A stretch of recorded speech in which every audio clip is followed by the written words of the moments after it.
Saudari-saudara terkasih, 2 minggu sudah kita telah melewati perayaan Paskah, kebangkitan Tuhan. Bacaan-bacaan mengundang kita untuk merenungkan apakah kita sungguh telah menyadari pengalaman kebangkitan dalam hidup kita dan diutus menjadi saksi kebangkitan itu. Jika Anda pernah mengalami gagal, tetapi tidak putus asa, melainkan mau memulai lagi dan berusaha keras, artinya Anda pernah mengalami kebangkitan. Jika Anda pernah marah begitu hebat dan menyesali serta bersedia meminta maaf pada seseorang, meskipun mungkin Anda tidak terlalu salah juga, artinya Anda pernah mengalami kebangkitan.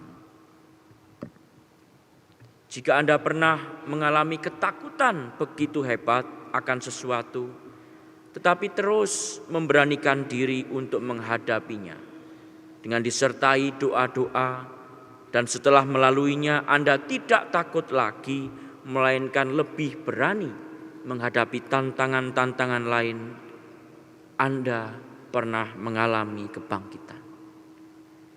Jika Anda pernah mengalami dosa dan mohon ampun pada Tuhan, serta berusaha untuk tidak berbuat dosa lagi, Anda pernah mengalami kebangkitan. Jika Anda pernah tidak paham akan rencana Tuhan dan marah serta ragu pada Tuhan, tapi lalu pada akhirnya dalam suatu kesempatan merenung atau berdoa menyadari bahwa Tuhan begitu mencintai Anda, artinya Anda pernah mengalami kebangkitan. Saudari-saudara terkasih, kalau Anda pernah mengalami hal-hal seperti itu, artinya Anda pernah mengalami Tuhan yang bangkit. Pengalaman-pengalaman yang sama juga dialami oleh para murid.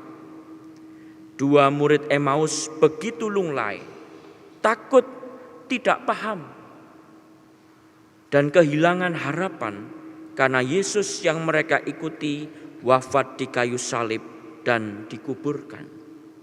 Namun berkat perjumpaan dengan Yesus yang bangkit, mereka menjadi paham dan mengenal Yesus, menjadi bersemangat dan berlari kembali ke Yerusalem yang mencekam itu untuk memberitakan kabar gembira bahwa Yesus sudah bangkit.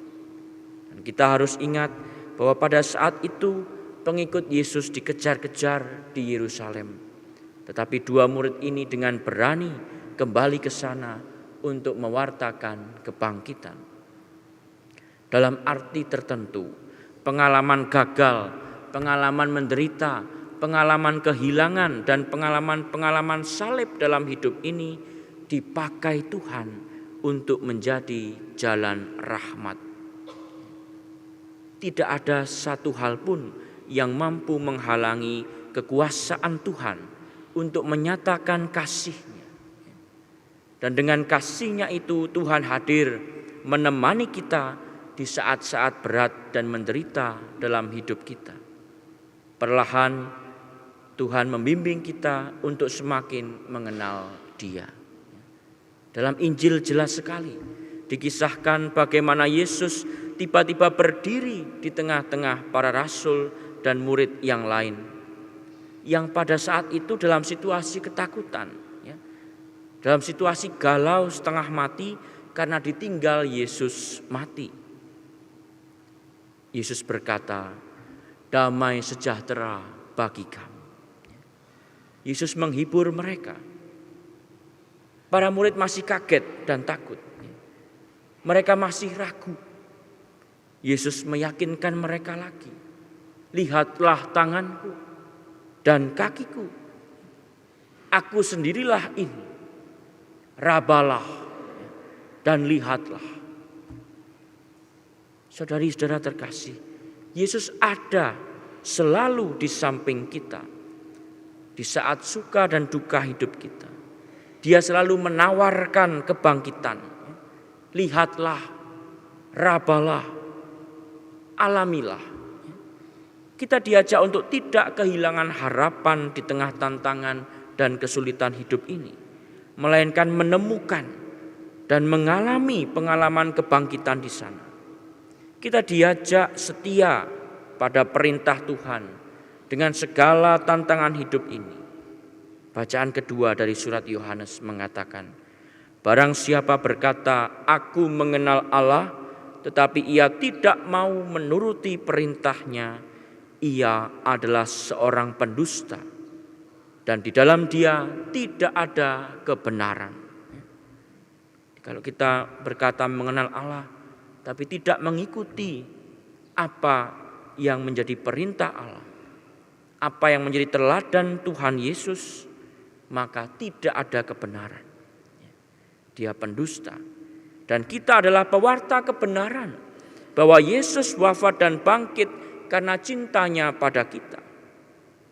Pertanyaannya adalah, apakah kita sendiri pernah mengalami dan menyadari Tuhan yang bangkit dalam hidup kita? Maka pertanyaan-pertanyaan tadi mungkin bisa menjadi pedoman. Apakah sungguh-sungguh saya menyadari bahwa ada pengalaman kebangkitan Tuhan dalam hidup saya? Ada peribahasa Latin demikian, nemo dat quod non habet. Artinya tak seorang pun mampu memberikan sesuatu yang tidak dia miliki. Kita tidak mungkin mewartakan kebangkitan kalau kita sendiri tidak mengalami, tidak menyadari, tidak merasakan kebangkitan dalam hidup kita. Saudari-saudara, dunia kita saat ini problemnya adalah kurang memberi tempat, kurang memberikan waktu untuk kita merenungkan sesuatu, untuk kita mengolah sesuatu atau merefleksikan sesuatu. Pengalaman hidup kita ini, apakah benar ada pengalaman kebangkitan Tuhan dalam hidup saya? Kita lebih senang menjadi pewarta yang asal cepat mewartakan sesuatu, menjadi yang pertama. Entah benar atau tidak, pokoknya yang paling cepat, jadi yang paling viral, paling keren. Tidak mau berproses. Kebenaran urusan nanti. Yang penting paling cepat beritanya, paling heboh beritanya. Di suatu jalan di desa, suatu kali ada kecelakaan hebat yang menewaskan satu korban. Mobil menabrak korban hingga tewas. Sebagaimana orang Indonesia ya, banyak orang datang mengerumuni korban kecelakaan. Ada seorang pemuda dan temannya dari kota ingin memviralkan berita itu, berita kecelakaan itu. Mereka ingin dapat gambar dari dekat, ya, tapi mereka kesulitan untuk masuk dalam kerumunan orang banyak itu. Lalu temannya ini berinisiatif supaya mereka bisa menerobos kerumunan itu. Temannya berteriak, awas, awas, minggir, minggir. Keluarga korban mau datang. Ini keluarga korban, minggir, minggir, minggir. Lalu salah seorang kakek di kerumunan itu menupuk pundak orang muda itu dan berkata, nak, korbannya seekor monyet. Pokoknya ingin viral, ingin cepat saja, instan, menghalalkan segala cara. Pengalaman kebangkitan tidak bisa asal cepat, asal viral. Pengalaman kebangkitan itu dapat kita temukan justru dalam kesetiaan kita pada Tuhan di tengah kesulitan dan tantangan hidup kita. Itu sesuatu yang butuh proses, butuh waktu, butuh hening. Kita butuh waktu untuk berdoa, untuk merenungkan pengalaman hidup kita, menarik diri sejenak dari kehidupan kita sehari-hari. Pengalaman kebangkitan tidak bisa buru-buru, tidak bisa instan. Jangan lari dan meninggalkan Tuhan di tengah kesulitan hidup Anda. Itulah proses ya, yang harus dilalui untuk mengalami kebangkitan. Yesus sendiri telah memberi teladan. Kita ingin ikut Yesus yang menderita, wafat dan bangkit demi cinta. Kita pun mohon agar boleh ikut dalam derita, wafat dan kebangkitan itu.